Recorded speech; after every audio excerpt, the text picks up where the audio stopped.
Hi there, and thanks so much for checking out this video. So it's time for my February bujo setup, and if you've seen any of my other videos from 2023, you'll know that I am trying to theme my bullet journal this year, and I'm representing India with mandala designs.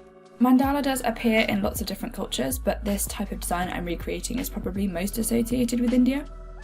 Mandala comes from a Sanskrit word, and it means circle, and it's symbolic of the universe and existence. The process of creating mandala is supposed to help focus attention, find inner peace, and aid in meditation. They're most commonly seen in the Hindu and Buddhist religions, but examples of circular symmetrical art can be found in many religions and countries all around the world. And that's just a very basic overview of mandala. It has much more complex history and meaning if you wanted to research it in more depth. So you can see I've sketched out my design beforehand, because coming up with a design always takes me way longer than actually drawing it all out. I end up rubbing it out and redoing it a few times, which would not really make for an interesting video. The main difficulty with mandalas is attaining symmetry. So the way I do it is by choosing a middle point and then drawing several circles increasing in size from there. Then I mark every 15mm around the edge of the largest circle. It doesn't have to be 15, it could be any measurement. Then I draw lines from those marks into the centre points, so you end up with a spider web-like grid. And then that provides you with a way of drawing repetitive shapes in exactly the same size and placement in a circle. For this design, I've cut the mandala in half to put the title across the middle. It's really fun coming up with the patterns within each shape. I looked at lots of designs on Pinterest for inspiration and took little bits from here and there to create the whole thing. I did find the process quite relaxing and meditative. Just like drawing out the repetitive patterns kind of really does draw your focus in, and you have to keep concentrating in order to make sure it is symmetrical and you are doing the same thing each time. And you kind of do just lose track of time and the outside world, so it is really nice and really relaxing.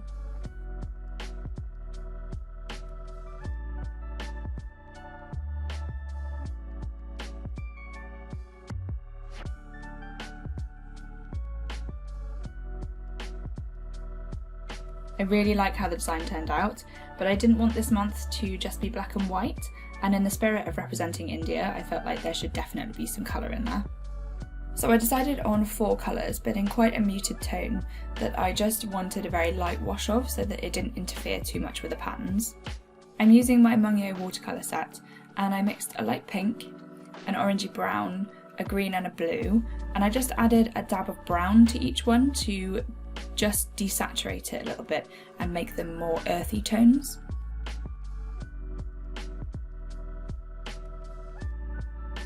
I wanted to use a brush pen for my hand lettering, but I didn't want to use more black ink, so I found this blue brush pen which almost matched the blue paint exactly, and it worked really well.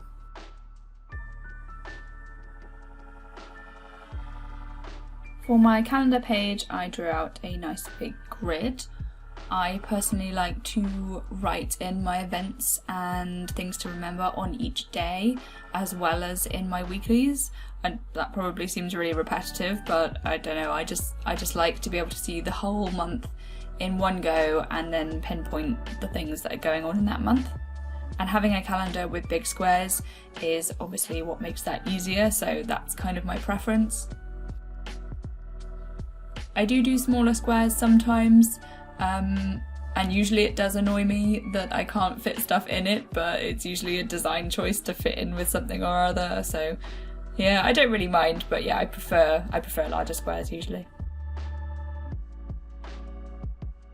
For the decorative elements on this page, I have decided to use a mandala just in the corner this time. They are quite labour intensive to draw, hence my decision to only do it in the corner of this page. I did make it very detailed though, so it still took quite a long time.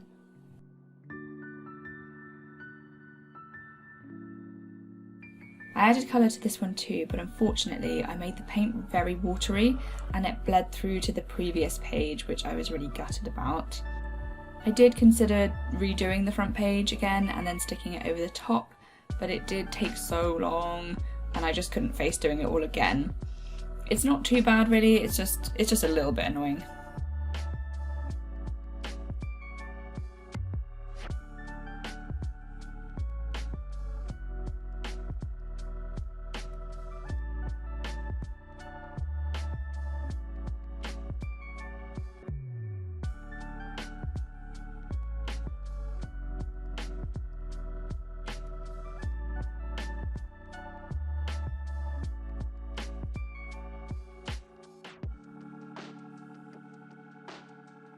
I used my brush pen again to do the title for this one.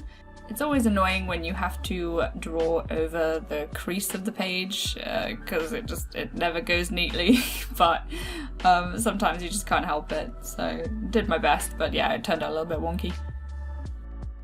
I decided to paint the calendar too, and for some reason I used the blue on the top 2 rows and then the others below, which looks kind of weird, but yeah, whatever.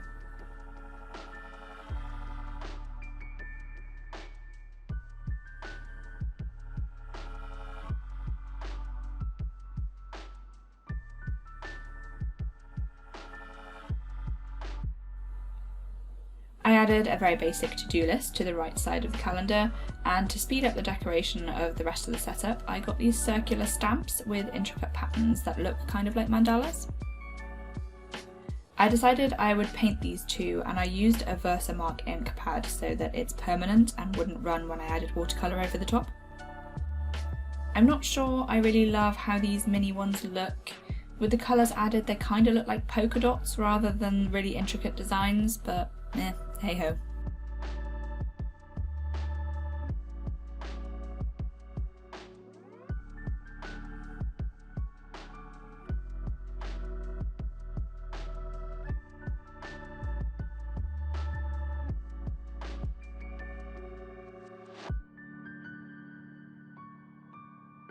My next page is for my habits and trackers.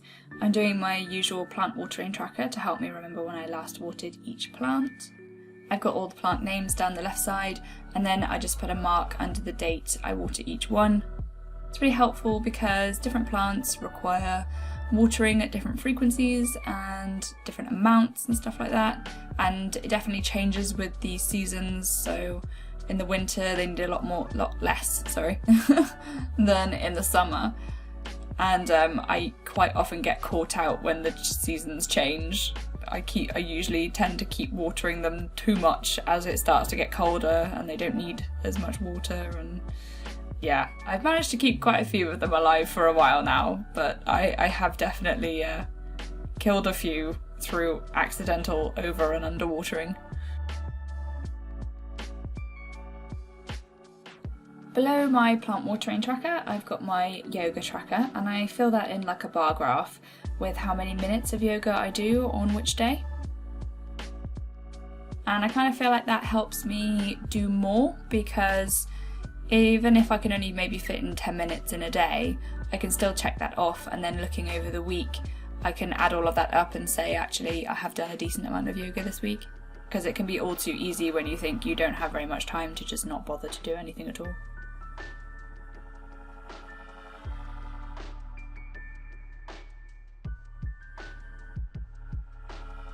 And then down the right side of the page, I add in my everyday trackers, which I just check off when I do that habit. I've been doing the same ones for quite a long time now. I've given it a rest in January, and I'm coming back to the same ones because I think they're still important, but I feel like I've not been as interested in checking them off recently. Probably because I'm just feeling a bit stale with it, but I still want to keep those up. There's still things important to me to track.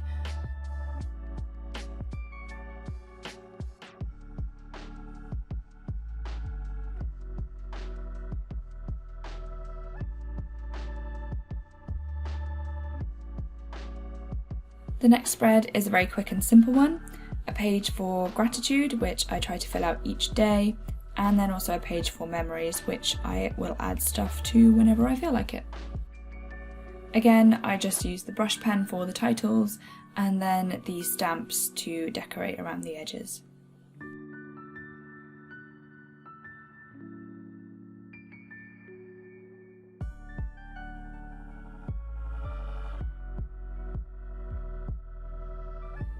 Then it was time for my weeklies, but my design this time meant I needed to start on the right side of the journal, so I had a spare page to the left, and I decided to make that into a quote page. I really struggled to find a quote that I liked this time, and I was really trying to find one that fit in with the theme, but it took me a while, but I found this one about circles. So, life is a circle, the end of one journey is the beginning of another. I guess it's kind of obvious and maybe a bit cheesy, but it's true. I like it. I suppose it's a good reminder because sometimes it's easy to maybe feel a bit sad if something good is coming to an end or some change is coming, but it's good to remember that one thing always leads on to another, and it helps you remain positive for the future.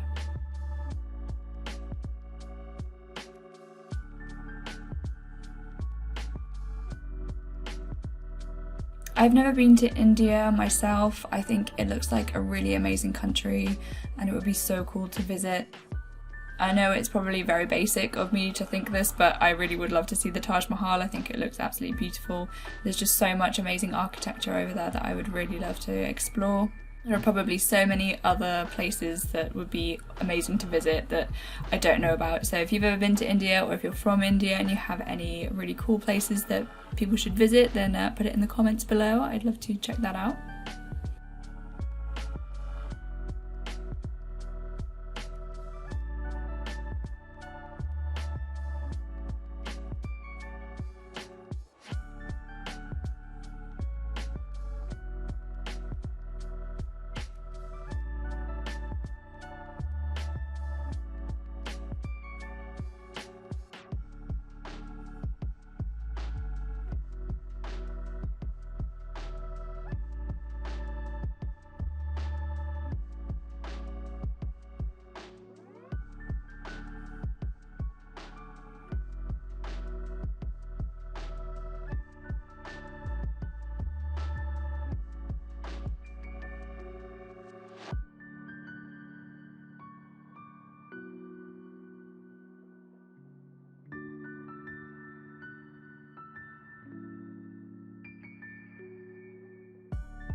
So for the weeklies, I struggled to come up with a design idea for a while, and then this one hit me, which actually just seems so obvious afterwards.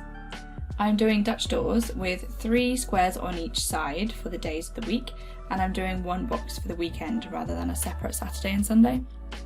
To the right of my boxes, I'm adding in a mandala, but each page has a different layer. So this first page has the centre pink bit, and then everything else is just cut out. Then the next page has the centre pink part and the next layer, which is the orange one.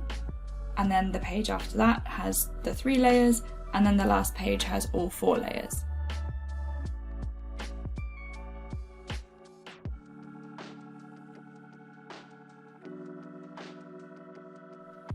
Not gonna lie, this took ages, but it was so worth it because I freaking love it.